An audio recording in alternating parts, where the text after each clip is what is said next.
Yo, what's going on, guys? I'm here to do a review of chapter 745. Now, this plan is, like most people probably think it's badass straight up, but it pulls a lot from other arcs within the series. Alright, if you go back and look at Alabasta, Alabasta Crocodile has this whole sand area. He has the sand fruit, so he can control pretty much the whole area. Well, in this episode, or this manga chapter, we found out Pika's power. Pika's can change any formation as long as it's made of rock. Now, Dressrosa is pretty much a fucking rock island, so Pika has literally almost full control of it. Now, where this episode starts off, everyone who was an ex-toy is going to attack the factory, and basically we get to find out that the factory is made of fully of Kairosaki or Kurosaki, however it's said. So there wouldn't be a scratch on it even if it was to collapse. Doflamingo made that because obviously he don't want shit happening to his precious research with Caesar. Alright, so we've got Law and all of them. Law and Kuro's trapped up in Pika's trap. We have, what's his face? We have the ex-soldiers attacking the toys. And then you go back to Robin and Sabo and Usopp laying on the ground.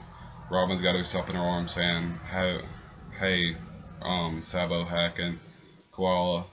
And then, this is my friend Usopp. You haven't met him, but let him rest now.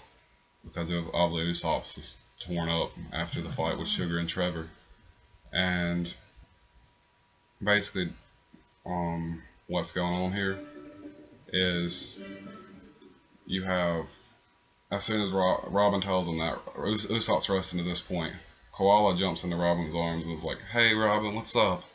And you know, Koala's obviously the chick from Fishman, from Arlong's little mini arc where with Arlong and Fisher Tiger, it's the little girl they rescued. Then it cuts back to Pika and Zoro's like, "Where the hell did that rock guy go?" So Zoro's obviously lost out of the battle. Kind of reminds me of the whole arc when Zoro was fighting the Meowbon brothers. It's like in the first couple episodes. This is Syrup Village arc, and Zoro's lost and doesn't show up till pretty much the very end alongside Luffy. And after that, we find out, how Pika's power. We actually figured out about that. He can change anything as long as it's made of rock. And then when we find Doflamingo's plan, the Birdcage. Now, if you ask me, this pulls heavily from the Skypiea arc when NL had that big ass cage around them and settled them into a death match at the very end. That's what this pulls from, in my opinion.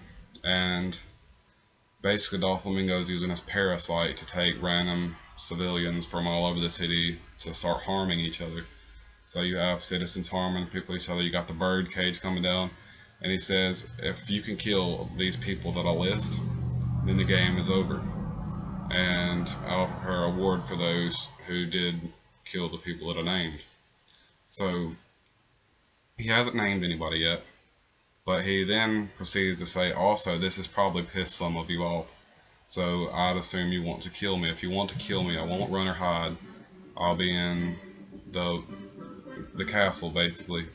The whole place. Then you see one of the structures, like one of the main structures in Dressrosa falling in from Pika. And he also says, now all of you are hunters. If you kill me, the game's obviously over. If you kill the people that are listed, the game's over.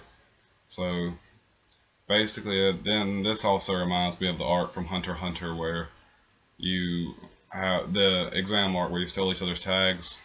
Also, the Chunin exam from Naruto where you steal the scrolls. This is One Piece's version of it to me.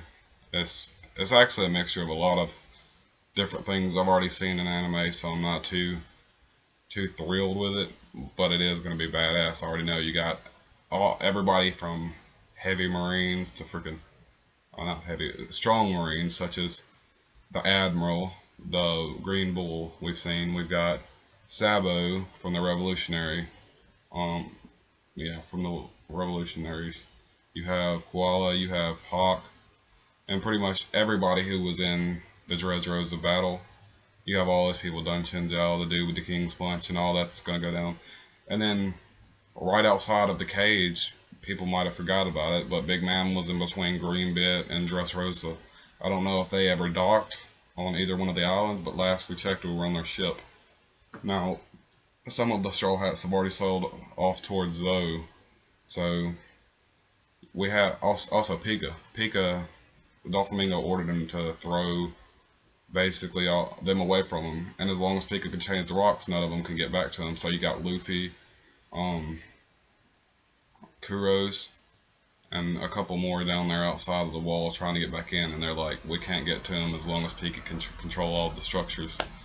So overall, it's the plot progression was good. I'll say plot progression as average, 10 out of 10. I really did like this chapter. I mean, it drew me in for some reason, but this lack of originality was kind of on the downside for me. So we got character progression with a lot of people, such as fully understanding Pika's power, such as Doflamingo's Birdcage, which was plot progression, but also character progression because it was one of Doflamingo's power. We also see in the manga chapter right here that we see Doflamingo actually has sort of a clone that no one's ever seen. We got to see Doflamingo's parasite power. And who the hell is cosplaying another Doflamingo? Is it freaking the samurai from Wano Kuni? What's his name? Yeah, you know who I'm talking about, but the samurai that wants Zoro's sword back. That's who it looked like to me, but I should know this by now, but I don't. If you know, post it in the description, please, or in the comment section. I don't know why I say description all the time, but yeah. If you know, just let me know, because that'd be useful information for me, but I just, nah, overall, the chapter, I give it an 8 out of 10, just because it's good, but it still has a lack of originality to me, because it seems like it just pulled from several segments of the anime and a few segments from other anime. So overall, 8 out of 10. That's my review on it, guys. Peace.